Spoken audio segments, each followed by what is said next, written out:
Hello my dear student, आज अपन बात करेंगे मैकेनिक्स की एक और प्रॉब्लम के बारे में। जेई एडवांस लेवल की प्रॉब्लम है, प्योर रोलिंग रोटेशनल मोशन की प्रॉब्लम है। बहुत अच्छी प्रॉब्लम है। देखो क्वेश्चन में क्या दे रखा है, a uniform cylinder bar of mass m and length l is release from rest in the vertical position and pivots on its square end about the corner at o। ये जो cylindrical बार है ना, ये क्या कर रहा है, सिंपली यहाँ पर इसको सबसे पहले वर्टिकली था, वर्टिकली ऐसे आ रहा है, ऐसे आ रहा है। यहाँ पर ये फ्रिक्शन सफिशियंट है कि ये स्लिप नहीं करेगा। ये क्वेश्चन में गिवन है और ये एंगल यहाँ से थीटा बना रहा है, ठीक है। फिर क्वेश्चन में गिवन है if the end of the bar is notched so that it can't slip, मतलब स्लिप नहीं कर रहा है, ठीक है ना। इसने बोला कि find the angle of theta which contact between bar and the corner सीजेज। मतलब ये बोल रहा है कि ये किस एंगल पर ये क्या होगी, बार और ये जो सरफेस है ना, इसका कांटेक्ट लूज हो जाएगा। ये अपन को फाइंड करना है। यहाँ पर आप चार ऑप्शन देख सकते हो। तो देखिए सिंपली क्या हो रहा है, यहाँ पर ये जनरली ये थीटा एंगल बना रही, रोड इस तरह से आ गई। रोड की यहाँ पर एंगुलर स्पीड क्या है, ओमेगा, अपन यहाँ पर एज्यूम कर लिया। अब देखो सिंपली इसका मास यदि m है ना, तो सिंपली यहाँ पर इसका वेट नीचे की ओर लगेगा, जो कि हो जाएगा mg, इसका वेट हो जाएगा। अब यहाँ पर आप देख सकते हो, देखो इस तरह से, देखो यहाँ पर जाओगे ना तो ये z बन रहा है, तो ये वाला एंगल मेरा थीटा हो जाएगा। ये मेरे को पता चल गया। तो सिंपल सी बात है, यहाँ पर एक mg आया और यहाँ पर क्या होगा कि ये कॉन्टेक्ट में है, तो सिंपल सी बात है यहाँ पर एक नॉर्मल लगेगा रोड पर, जो कि क्या होगा, कुछ इस डायरेक्शन में होगा। ये अपना नॉर्मल लगेगा, किसको द्वारा लगाएगा, ये कांटेक्ट में सरफेस द्वारा लगाएगा। रोड पर नॉर्मल लगा दिया मैंने यहाँ पर, ठीक है। तो इस तरह से हो गया। और अपन क्या करें, सिंपली रोड के अलोंग जो फोर्स है ना, वो क्या है, देखो एक ये mg तो वर्टिकल लग रहा है ना, mg का एक कंपोनेंट आएगा रोड के अलोंग, वो क्या आएगा, वो यहाँ पर देख सकते हो आप, यहाँ पर आएगा mg कोस थीटा, क्योंकि थीटा की डायरेक्शन में आएगा, जो कि mg कोस थीटा मेरा आ गया। अब सिंपली मैं देखूं यहाँ पर, तो ये रोड सिंपली इस पॉइंट के अबाउट क्या कर रही है, रोटेट कर रही है ना, इस तरह से सर्कुलर पाथ पे। तो सिंपल सी बात है, जब कोई भी बॉडी रोटेट करती है ना, तो अपन कौन सी इक्वेशन लिखते हैं, उसे रोटेट कौन करवा रहा है, अपन लिखते हैं सेंट्रीपिटल फोर्स की इक्वेशन के नेट फोर्स सेंटर की ओर क्या लग रहा है, equal to mv square upon r। तो नेट फोर्स ध्यान से देखो, सेंटर की ओर क्या लग रहा है, mg कोस थीटा, माइनस का नॉर्मल कर देंगे, क्योंकि नॉर्मल तो सेंटर से अवे है। तो यहाँ पर सिंपली हो जाएगा mg कोस थीटा माइनस का नॉर्मल इक्वल टू यहाँ पर mv स्क्वायर अपॉन r। अब यहाँ पर v equal to omega r होता है, इसमें पुट करेंगे तो फाइनली मेरे पास mg कोस थीटा माइनस का normal equal to m omega square r आ गया। अब यहाँ पर ये r क्या रिप्रेजेंट कर रहा है, ये कैसे पता करें।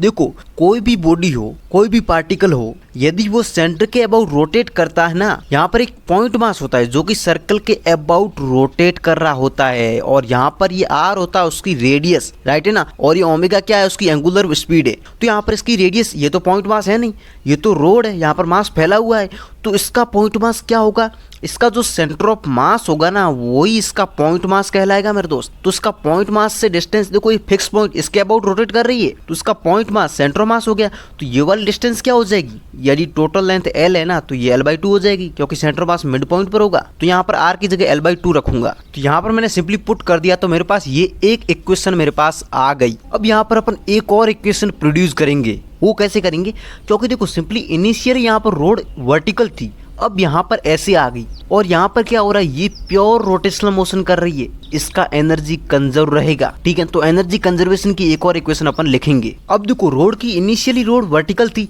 और फाइनल कुछ इस तरह से आ गई, ये एंगल अपन ने एज्यूम किया था थीटा, राइट है, ये फाइनल कंडीशन है। अब देखो यहाँ पर पोटेंशियल एनर्जी में जो भी चेंज हुआ है वो सारा काइनेटिक एनर्जी में चला जाएगा, और यहाँ पर काइनेटिक एनर्जी क्या होगी, क्योंकि ये प्योर रोलिंग कर रही है, इसलिए इसकी काइनेटिक एनर्जी रोटेशनल एनर्जी होगी इसकी। अब पोटेंशियल एनर्जी में चेंज कितना आया वो कैसे फाइंड करें, देखो ये रोड है, मास पूरा फैला हुआ है, तो सिंपल सी बात है, इसका जो सेंटर ऑफ मास है ना, आप उसको देख लो ना, वो कितना नीचे आया है, उसकी आप डेल्टा एच फाइंड कर लो। तो mg डेल्टा एच क्या होगी, पोटेंशियल एनर्जी में चेंज हो जाएगा। तो इनिशियली यहाँ पर ये किस हाइट पर था, ग्राउंड से, ये ग्राउंड है अपना, मान लो ग्राउंड से l/2 हाइट पर था। अब ये वाली हाइट क्या है, ये मैंने हाइट यदि फाइंड कर ली ना मेरे दोस्त, तो क्या होगा, मेरे पास क्या आ जाएगा, ये हाइट आ गई, तो इसमें से ये वाली सब्ट्रैक्ट करूंगा तो मेरे पास ये डेल्टा एच आ जाएगी, ये वाली डेल्टा एच यही तो है। तो देखिए यहाँ पर ये एंगल थीटा था, तो ये वाला 90 माइनस थीटा हो गया। तो ये l/2 लेंथ मेरे को गिवन है और मेरे को ये फाइंड करनी है डियर, राइट एंड कैसे फाइंड करूंगा, यहाँ पर ये थीटा है, तो यहाँ पर ये बेस है, तो यहाँ पर base upon hypotenuse cos theta apply कर दूं। आप ऐसे भी कर सकते हो, यहाँ पर इसके पैरेलल लाइन खींच दो, ठीक है ना, और ये थीटा हो गया, और ये बेस फाइंड करना है, ये अपन को गिवन है, तो यहाँ पर भी cos थीटा अप्लाई होगा। तो cos थीटा अपन अप्लाई कर देते हैं। तो यहाँ पर मैंने मान लिया ये जो अपना बेस है ना, क्या है ये h मान लिया मैंने, तो इसलिए यहाँ पर क्या हुआ, cos theta h by L/2 हो गया। h की वैल्यू अपन के पास आ गई ये, इसका मतलब ये वाली हाइट मेरे पास आ गई, कितनी है, L/2 cos थीटा। अब मेरे पास क्या होगा, पोटेंशियल एनर्जी में चेंज कितना है, mg डेल्टा h।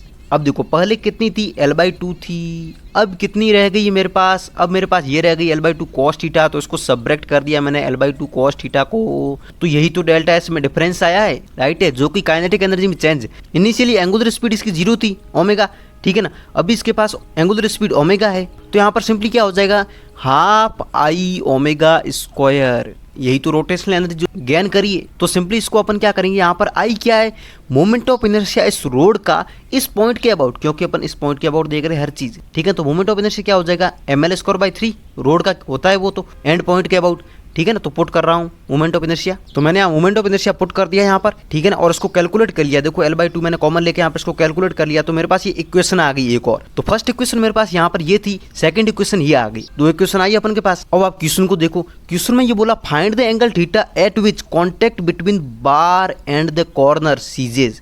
मतलब ये बोल रहा है कि यहाँ पर क्या हो, कॉन्टेक्ट लूज हो जाए, मतलब जीरो हो जाए नॉर्मल।